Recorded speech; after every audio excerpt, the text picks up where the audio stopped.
Salam sejahtera. Terima kasih Tuan Yang Dipertua kerana memberi peluang saya untuk sama-sama berbincang mengenai bajet 2010 yang dibentangkan oleh Yang Amat Berhormat Perdana Menteri. Tuan Yang Dipertua, saya tertarik dengan pengumuman NKRA bagi mencapai matlamat KPI dengan lebih berkesan, antaranya mengurangkan kadar jenayah, meluaskan akses kepada pendidikan berkualiti dan berkemampuan. Saya memang setuju dengan usaha kerajaan untuk mengurangkan kadar jenayah kerana mengikut statistik yang dikeluarkan oleh bahagian jenayah bukan aman, jumlah jenayah indeks dari tahun 2000 hingga 2008 meningkat dari 149,042 kepada hampir 213,000. Secara umumnya, jumlah kes yang dapat diselesaikan meningkat selari dengan peningkatan jumlah jenayah indeks antara tahun 2000 hingga 2008, iaitu dalam julat antara 32.5% hingga 48.4%. Jadi apakah yang terjadi dengan kes selebihnya, iaitu lebih kurang 52% yang tidak dapat diselesaikan? Peruntukan 37 bilion ringgit untuk mempertingkatkan lagi kecekapan anggota keselamatan, menyediakan kelengkapan yang moden dan canggih, termasuk menyediakan balai polis bergerak di 50 hotspot dan meningkat kecekapan 3,000 anggota rela dan Jabatan Pertahanan Awam, sangat-sangat kita alukan. Mampukah jumlah jenayah indeks dikurangkan sebanyak 5% bagi tahun 2010 ini? Mungkin boleh tercapai ataupun tidak, kerana jumlah jenayah indeks tahun 2006 meningkat sebanyak 26.1% dari 2005, tahun 2007 meningkat 5.5% dari 2006, tahun 2008 dianggap meningkat 1.9% daripada tahun 2007. Kita harap tahun 2010 mungkin kalau tidak mencapai 5%, mungkin hanya mendatar. Tuan Yang Bertuah, berdasarkan jenayah yang berlaku sekarang, penyumbang jenayah adalah dari dua kumpulan penting, iaitu rakyat tempatan dan warga asing. Saya ingin mengambil contoh kes-kes jenayah yang berlaku.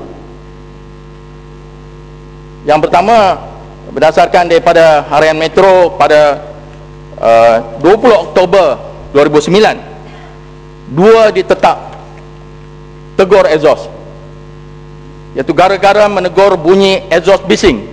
2 sahabat baik termasuk seorang berkemahiran taekwondo ditetap bertalu-talu sehingga mati oleh sekumpulan mat motor. Seorang lagi sahabat kedua-dua mangsa dilaporkan turut bertarung nyawa di hospital. Yang kedua, di dalamnya 3 lelaki tusuk pisau ugut pengusaha butik. Yang ketiga, mangsa kerap didera dengan dipukul tanpa sebarang alasan oleh ibu bapa serta adik-beradiknya selain dimaki hamun. Yang keempat, OKU di rumah kebajikan dicucuk puting rokok. Dalam sinar 24 hari bulan Oktober, kanak-kanak dirogol setelah diumpan RM5. Yang kedua, penculik hanya sempat belanja RM100 dari wang tebusan RM130,000, mati ditembak polis. Alhamdulillah. Rakyat asing yang diberi kemudahan yang keterlaluan, sama ada melalui visa pelawat, visa on arrival, visa kerja, visa pelawat, tetapi melakukan jenayah.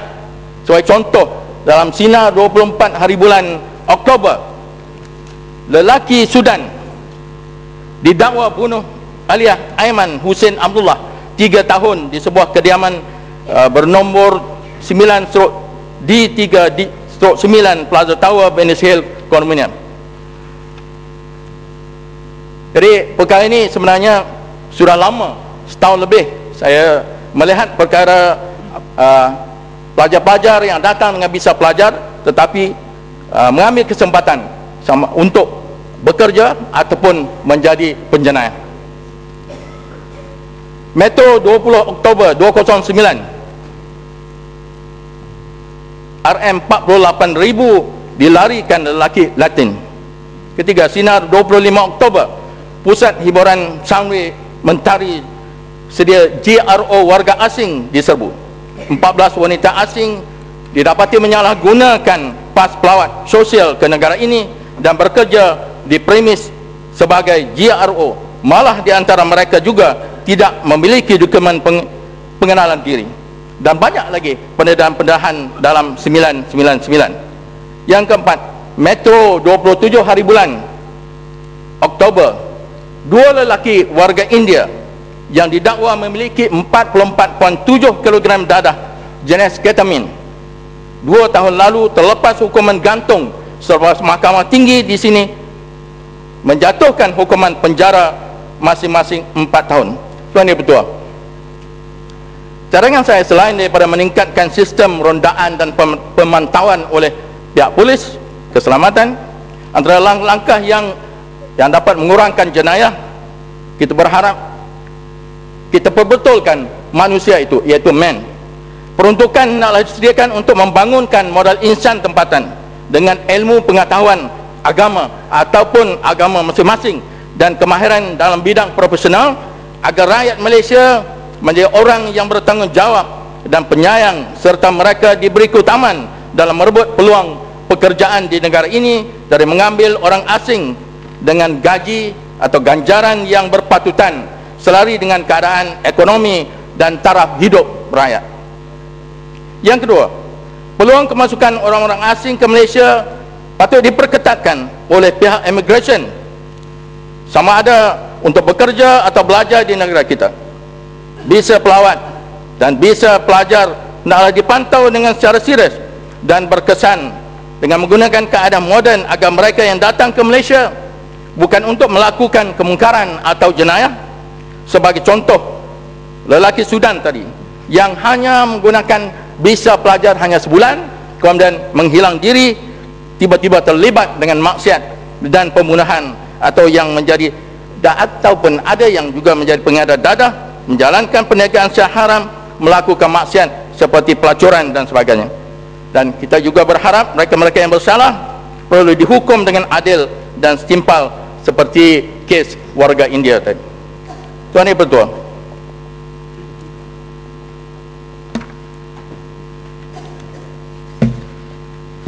dah habis ya, Mat? pada 20 Oktober 2009 baru-baru ini, kawasan Ulu Langat dikejutkan dengan banjir yang melanda hampir seluruh dusun tua yang melibatkan kerosakan lebih 300 rumah, masjid dan sekolah agama. Kerisauan beribu-ribu penduduk bila sahaja dengar guruh dan hujan. Jadi kadar hujan yang dicatatkan hanya 47 mm per jam, sedangkan mengikut maklumat GPS kebiasaannya kadar yang melebihi 60 mm per jam barulah boleh berlaku banjir. Ya, jadi ini ada 1 minit ya, Mat. Ini menggambarkan Sungai Langat sudah cetek, dan hanya saya memohon dalam perbincangan dengan GPS kita memerlukan satu peruntukan yang agak besar, iaitu lebih daripada 50 juta untuk menyediakan benteng bagi mengelakkan daripada limpahan air. Dan satu perkara yang saya nak sebut juga, Tuan Yang Di-Pertua, iaitu di Ulu Langat juga kita menghadapi masalah kebekalan air dengan tekanan yang rendah, dan juga kerap berlaku kerosakan pipe yang bocor dan pecah. Jadi kita berharap juga pihak kerajaan dapat memberi kerjasama melalui Kementerian Tenaga, Teknologi Hijau dan Air serta SPAN, Suruhanjaya Perkhidmatan Air, untuk pihak Syabas memperbaiki kemudahan infrastruktur yang baik, sangat diperlukan dulu. Terima kasih. Ya, terima kasih, Mat. Bakri.